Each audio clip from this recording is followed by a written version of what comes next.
Reverse T3.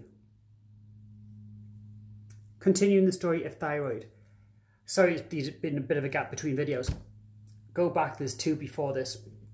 Remember I said thyroid, pituitary gland, thyroid stimulating hormone tells the thyroid to make T4, which is more of a pro-hormone, abundant in the blood, converted into T3 in cells, T3 being the active form of thyroid.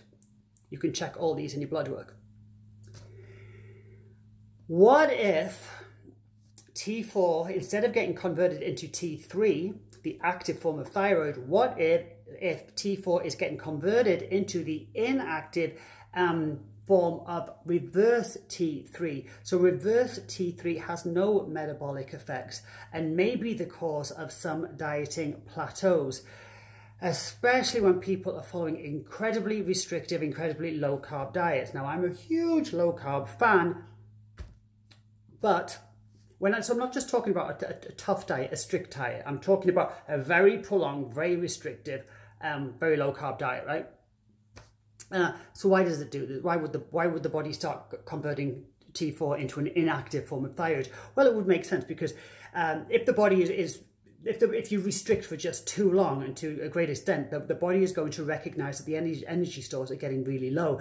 And in an attempt to kind of rectify the situation, it's going to downgrade thyroid production. If this sounds like you, it's often linked to that low carb fatigue, especially if that's prolonged. That can be a reverse T3 thing. If it sounds like you, go to your doctor.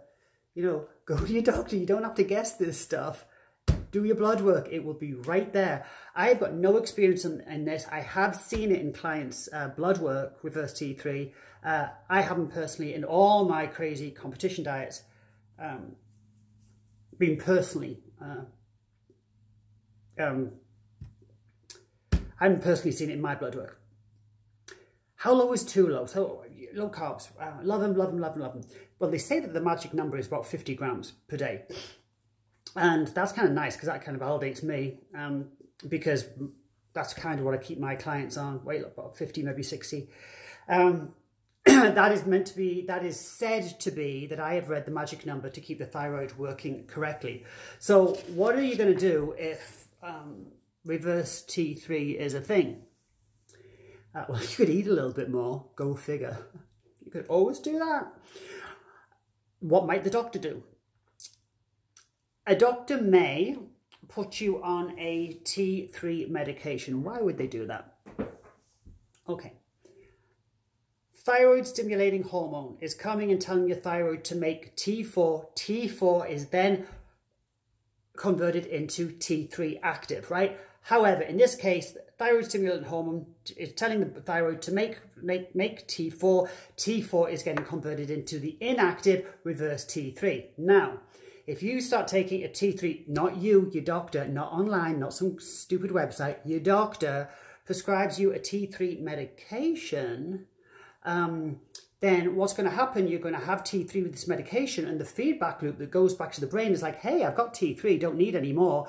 And that is going to slow the production of T4 and therefore slow the production of reverse T3. So a doctor might do that for 2 or 3 months, but basically letting the T3 bind without any opposition to the receptors. That's what they might do.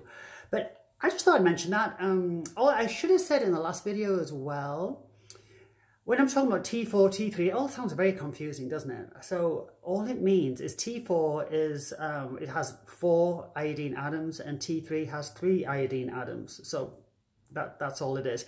But interesting, right? The body has a way of recognizing when we're in restriction, and one way it can do that is by downregulating our thyroid function, and it can do that by converting T4 into an inactive form of thyroid instead of an active form of thyroid. But again, you don't have to guess this stuff.